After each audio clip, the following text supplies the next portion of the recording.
बहुत ऊंचा है,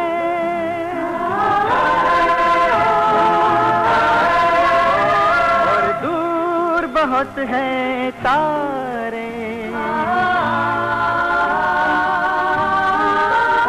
फिरते हुए सैकड़ों सूरज ब्रह्मांड के ये बंजारे।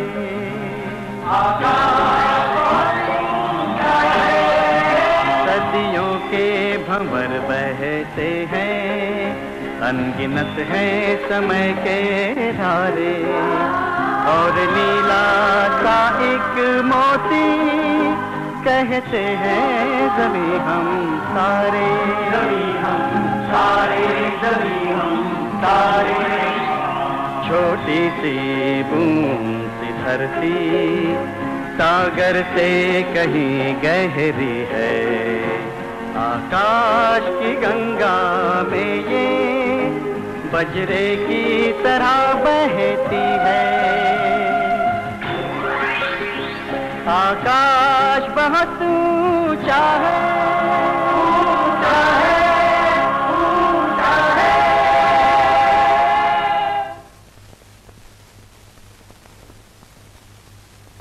Justice and war. वाह भाई, क्या फिल्में बनाते हैं।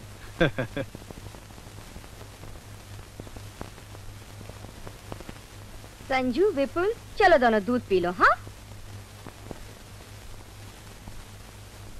संकेत, तुम पहली बार हमारे यहाँ आए हो, और वो भी संजू को लेकर, और 2 दिन भी नहीं रुके।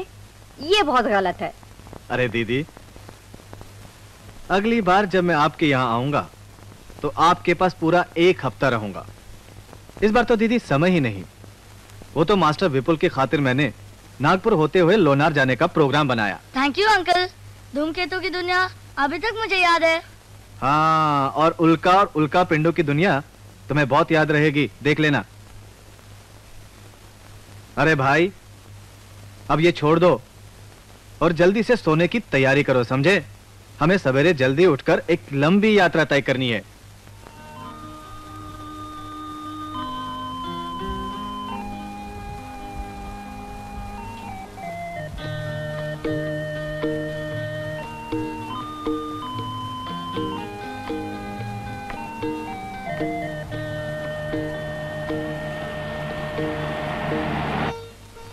अंकल, हाँ? एक बात पूछूं? हाँ पूछो। जब मैं बम्बई आया था तब आपने धूमकेतु दिखाया था। बिल्कुल। और अब आप ये जो लूनार झील दिखाने ले जा रहे हैं वो उल्का के गिरने से बनी है। बिल्कुल ठीक। तो क्या उल्का का और धूमकेतु का कोई संबंध है? हाँ, संबंध है, लेकिन ये बात मैं तुम्हें लोनार क्रेटर दिखाने के बाद में समझाऊंगा। Lunar crater? आपने तो बताया था कि ये एक झील है। अरे बेटा, ये भी एक झील है, लेकिन ये अनोखी तरह की झील है। ये 2 लाख टन की एक उल्का गिरने से बनी थी। अच्छा? हाँ। क्या किसी ने उल्का को गिरते हुए देखा था? भाई, वैज्ञानिकों ने तो ये बात साबित कर दी है, लेकिन अजय भाई, वहाँ गांव के लोग तरह तरह की अनोखी अनोखी कहानियाँ सुनाते हैं। भैया, एक कहानी बताइए ना। अच्छा, पहली बार जब मैं लोनार गया था तो घूमते घूमते घूमते एक साधु की कुटिया में पहुंच गया। क्या करते हो? बहुत मेहरबानी बाबा। बाबा, मैं साइंस का विद्यार्थी हूँ। उल्का गिरने की वजह से लोनार झील का निर्माण हुआ है, इसलिए उसके पानी के बारे में, उसके नेचर के बारे में मैं रिसर्च कर रहा हूँ। तुम पढ़े लिखे लोग सच्चाई को क्या जानो? ये इलाका दंडकारण्य का ही हिस्सा है। बाबा, मुझे पूरी बात बताइए ना। तो सुनो, इस दंडकारण्य में लवणासुर नाम का एक राक्षस रहता था। वो ऋषि मुनियों के धार्मिक कार्यों में विघ्न डालता था।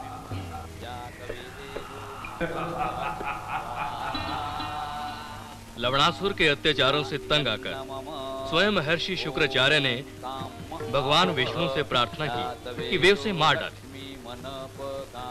भगवान विष्णु ने लवणासुर को अपने पैर के अंगूठे से उछालकर फेंक दिया। तो लवणासुर यहाँ आकर गिर पड़ा, और उसके गिरने से जमीन में जो गड्ढा हुआ वही है ये तुम्हारा लोनार झील। ये तो बड़ी मजेदार बात है ना संजू? हाँ।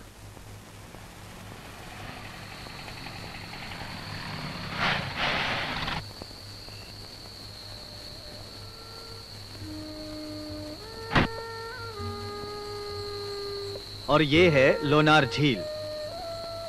अभी हम सब चलकर रेस्ट हाउस में आराम करेंगे और सवेरे सवेरे एक अद्भुत आवाज से हमारी नींद खुल जाएगी। तब हम मजा लेंगे इस लोनार लेक का। या! अद्भुत आवाज, ये क्या चीज है भैया? अरे भाई, ये तो तुम सवेरे सुनकर ही जान लेना। अभी तो हम चलकर आराम करेंगे। चलो आओ।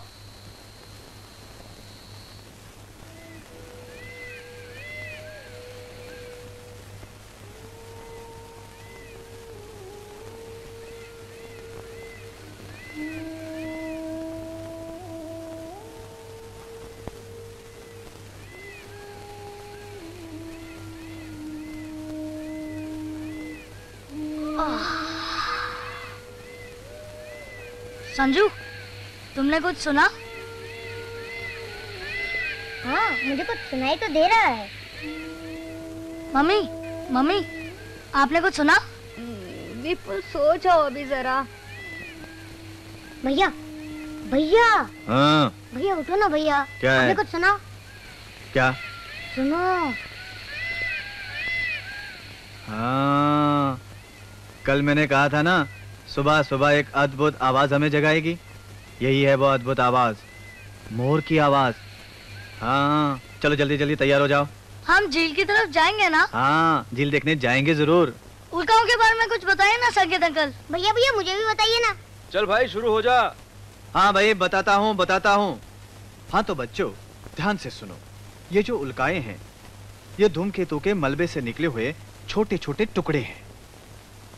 जब कभी धूमकेतु सूरज के करीब से गुजरने लगता है, तब अत्यधिक गर्मी से वो 2 या अधिक टुकड़ों में बंट जाता है।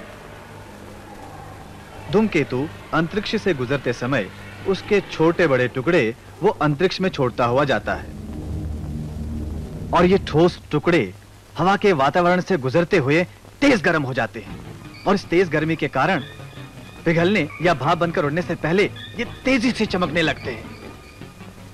क्या ये पता लगाना मुमकिन नहीं कि कौन सी उल्का किस धूमकेतु का हिस्सा है? हाँ अजय भाई, कभी कभी पता लग भी जाता है। जैसे जियाकोबिन जिन्नर नामक धूमकेतु का हिस्सा होता है ट्रैकोनिड नाम का उल्का समूह, जिसे 10 अक्टूबर की शाम को देखा जाता है। क्या? उल्का यानी मेटियोर, हाँ, और उल्का पिंड यानी मेटियोराइट, ये दोनों एक ही चीज है? नहीं दीदी, ये दोनों एक ही चीज नहीं है। उल्का पिंड ज्यादा बड़े होते हैं और भारी पदार्थों के बने हुए होते हैं। किसी उल्का का निर्माण तो पानी से भी हल्के पदार्थ से हो सकता है, लेकिन उल्का पिंड लोहे, पत्थर या इसके मिश्रण से बने होते हैं। अब हम सब लोग लोनार झील के ठीक सामने खड़े हैं। वो देखो, लोनार झील। अरे वाह, ये है लोनार झील।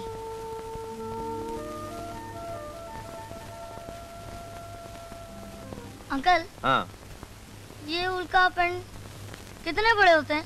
इतने बड़े? एक बड़े उल्का पिंड का वजन 200 टन तक हो सकता है। कुछ उल्का पिंड ऐसे भी होते हैं जिनका वजन कुछ किलोग्राम तक का ही होता है, और कुछ छोटे छोटे उल्का पिंडों का व्यास तो कुछ मीटर या कुछ सेंटीमीटर तक का ही होता है। क्या ये बाहरी अंतरिक्ष से भी गिरते हैं? ऐसा समझा जाता है कि उल्का पिंड एस्ट्रॉइड की टक्कर से जमा हुए मलबे से निकलते हैं। एस्ट्रॉइड? ये क्या होता है भैया? एस्ट्रॉइड पिंडों का एक समूह होता है जो कई 100 किलोमीटर की दूरी पर बृहस्पति और मंगल के बीच की कक्षा में घूमता रहता है।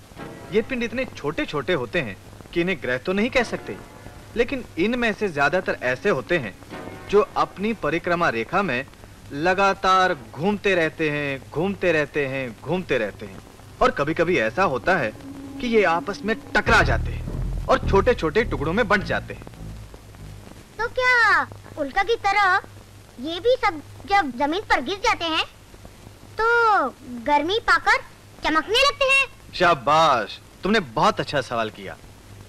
सचमुच उल्कापात का दृश्य बहुत ही भव्य और चमकीला होता है, और सच पूछो तो चमकती हुई, गरजती हुई गेंद जैसी चीज का गिरना बहुत ही सुंदर लगता है। चलो चलो पानी में जाएंगे, कितना मजा आएगा, है ना? हाँ हाँ, अरे संजू विपुल संभाल के। हाँ अभी हम जा सकते हैं। ठहरो ठहरो मैं आ रही हूँ। जल्दी आना।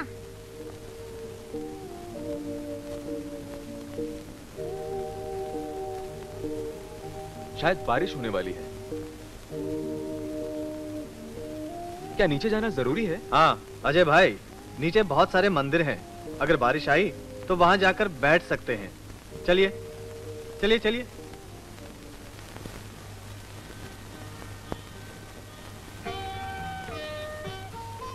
अरे वाह संकेत, कितनी विशाल झील है ये। हाँ दीदी, ये झील पहले विशाल सुराख के रूप में थी। हाँ। धीरे धीरे इसमें पानी भरना शुरू हो गया।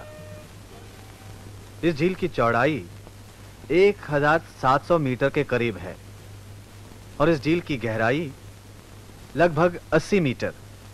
आपको ये जानकर हैरानी होगी कि जो उल्का यहां पर गिरी थी उसका वजन लगभग 2 लाख टन था।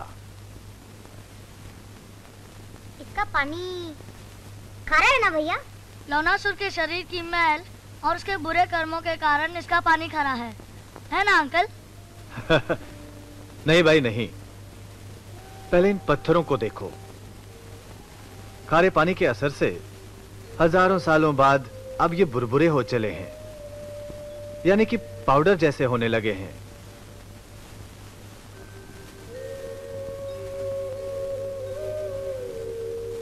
अच्छा, यहाँ से जो झील के किनारे छोटे छोटे गड्ढे नजर आ रहे हैं, क्या उनका पानी भी खारा है? नहीं अजय भाई, बिल्कुल नहीं। आपको यह सुनकर हैरानी होगी कि लोग जब गाय चराने जंगल में आते हैं तो इस झील के किनारे गड्ढा खोदकर पानी पीते हैं, जो कि बिल्कुल मीठा और पीने लायक होता है। और आपको यह सुनकर और भी हैरानी होगी कि इस बेहद खारी झील के पास जो गड्ढे हैं, झील और गड्ढे का फासला सिर्फ 1 मीटर के करीब होता है। कहीं इसकी वजह ये तो नहीं कि आसपास की मिट्टी में इस पानी को फिल्टर करने की, मीठा और शुद्ध करने की ताकत है? वाह दीदी वाह, आपने क्या वैज्ञानिक विश्लेषण किया है। वाकई यही बात है। चलिए अब थोड़ा आगे चलते हैं। आइए।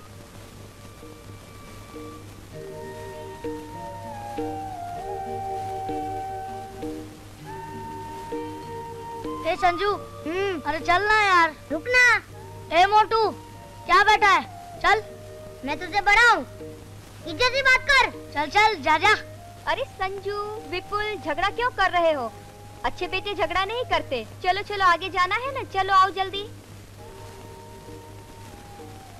हाँ तो मैं बता रहा था कि जियोलॉजिकल सर्वे ऑफ इंडिया और स्मिथसोनियन इंस्टीट्यूट ऑफ वॉशिंगटन ने सन 1978 में इस क्रेटर की बड़ी बारीकी से जांच की और यह तय किया कि यह क्रेटर संसार में सबसे बड़ा है। लेकिन ये क्रेटर कितना पुराना होगा? अरिज़ोना का क्रेटर 27,000 साल पुराना हो चुका है, जबकि ये क्रेटर 50,000 साल पुराना हो चुका है। और ड्रिलिंग से यह बात भी पता लग चुकी है कि इसकी गहराई 80 मीटर है। भैया, ये एरिज़ोना क्रेटर भी क्या पानी से लबालब भरा रहता है? कमाल है, बच्चे भी इतने अच्छे अच्छे सवाल कर रहे हैं। वैसे मैं तुम्हें बता दूं कि अरिज़ोना के क्रेटर में बिल्कुल पानी नहीं होता।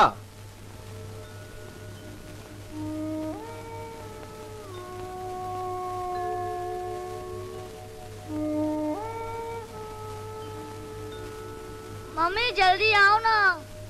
अरे विपुल ठहर जा, मैं आ रही हूँ। ए विपुल चल, क्यों रुक गया? बड़े ताने दे रहा था ना, अब चल रास्ते पे।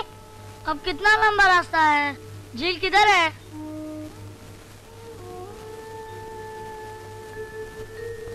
अरे ये देख झील, चल।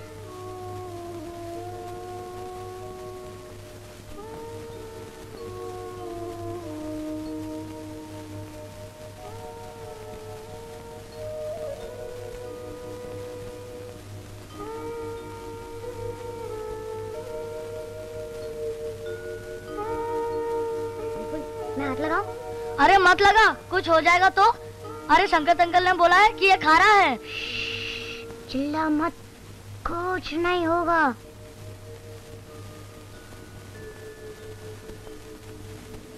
अरे साबुन जैसा लगता है रे, जरा पीकर देखो। तू सच बोला रे, बहुत खारा है। मैंने कहा था ना पानी मत पी। अब चल बाहर, बहुत हो गया। इब्राहिम को मत बोलना यार, प्लीज प्लीज यार। क्या अंतरिक्ष में धूमकेतु से लेकर उल्का जैसे छोटे सदस्य भी अपना प्रभाव बड़े ग्रहों पर छोड़ते हैं? हाँ, ये बिल्कुल सही है अजय भाई। अब इस लोनार मीटियोरिक इम्पैक्ट क्रेटर से हाँ। और इस खूबसूरत गांव से हम विदा लेते हैं और आगे चलते हैं। आइए।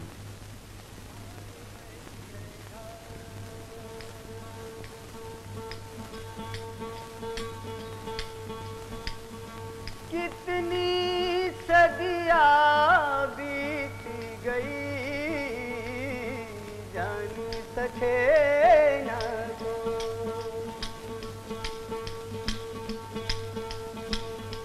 कितनी सदियां बीत गई, जान सके ना कोई।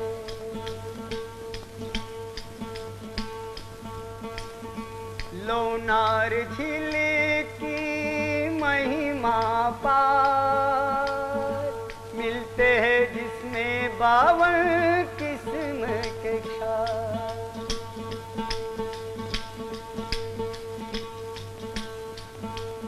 स्नान करे जो इसके जल से, चर्म रोग रहे ना कोई, जान सके ना कोई।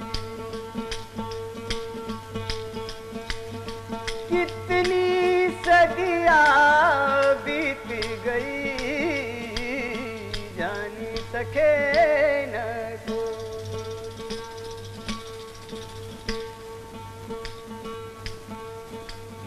लवनासुर था अत्याचारी,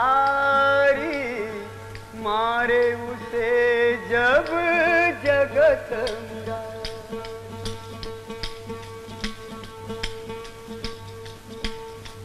खून से माखे हाथ धुलाने, खून से माखे हाथ धुलाने, प्रगट भई गंगा माई, माई प्रगट भई गंगा माई, माई जान सके ना कोई।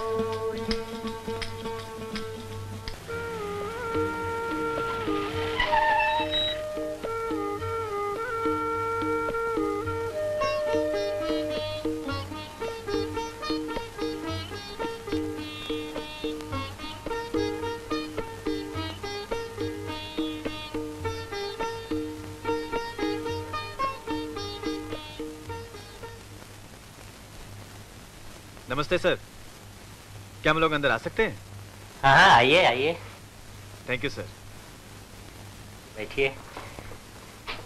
नमस्ते अंकल। नमस्ते नमस्ते नमस्ते। Hello sir. बैठिए। तो कैसी रही लोनार की यात्रा? खूब मजा आया अंकल। हाँ, वेरी गुड। तो अजय, तुम कुछ पूछना चाहते हो? जी हाँ सर, मैं ये जानना चाहता हूँ कि उल्का पिंड का पृथ्वी से टकराव हो जाने से कौन कौन से नुकसान हो सकते हैं? अगर उल्का पिंड छोटा सा हो तो उससे पृथ्वी को कोई नुकसान नहीं पहुँचता। अच्छा। लेकिन अगर वो बड़ा हो तो काफी तबाही मचा सकता है। चलो। अब तुम लोग तो लोनार होके आए हो, वहाँ का जो उल्का पिंड था वैसा उल्का पिंड अगर आज गिरे तो पूरी बिल्डिंग की बिल्डिंग धंस आ सकती है। और उससे अगर बड़ा उल्का पिंड हो तो एक छोटी सी बस्ती क्या पूरे आबाद शहर को वो बेचिराग कर सकता है। क्या सर ये उल्का पिंडों की गर्मी बहुत तेज होती है? हाँ, गर्मी तो इतनी तेज होती है कि उनसे चट्टान की एक परत ही पिघल जाए और उनसे दबाव की तरंगें यानी शॉक वेव्स भी निकल सकती हैं और फिर ज्वालामुखी के भी भड़क उठने की संभावना हो जाती है। हमारे लोनार क्रेटर का तो यही इतिहास है। अंकल, लोनार झील के बारे में तो हम लोगों को बहुत सारी बातों का पता चला है। अब उस दूसरे वाले क्रेटर के बारे में बताइए ना, जिसका नाम गिनेस बुक में है। अच्छा अच्छा, तो तुम एरिज़ोना क्रेटर की बात कर रहे हो? हाँ अंकल। बेटे, यह क्रेटर तो 1 किलोमीटर से भी ज्यादा दूरी तक फैला हुआ है और दरअसल 1.7 मेगाटन की शक्ति वाला जो परमाणु विस्फोट होता है वही इतना बड़ा सुराग बना सकता है। इतना बड़ा सुराग करने वाला उल्कापिंड कितना बड़ा था अंकल? वैज्ञानिकों और विशेषज्ञों का अंदाज है कि इस उल्कापिंड का वजन करीब 63,000 टन रहा होगा और इसकी चौड़ाई 25 मीटर थी। दबाव पड़ने से इसके टुकड़े टुकड़े हो गए और गर्मी से इसका अधिकांश भाग पिघल गया, इसलिए अब इसके मूल रूप का कोई प्रमाण नहीं बचा। पृथ्वी पर ऐसे कितने सुराख हैं सर? सालों साल तक अलग अलग आकार की कितनी उल्काएं पृथ्वी से टकराएं, इसका अध्ययन करने पर यह नतीजा निकाला गया कि पिछले लाखों सालों में 1 किलोमीटर आकार वाले करीब 1 लाख सुराग पृथ्वी पर होने चाहिए। लेकिन सच्चाई तो यह है कि ऐसे सुराग 50 से ज्यादा नहीं है। इतनी कम क्यों है अंकल? इनकी संख्या इतनी कम इसलिए है कि मिट्टी के कटने छटने से या तल में मिट्टी के भरते जाने से ऐसे गड्ढे आहिस्ता आहिस्ता भर जाते हैं और फिर कुछ गड्ढों में पानी भर जाने से वे झील की तरह दिखाई देने लगते हैं। जैसे कि लोनार झील।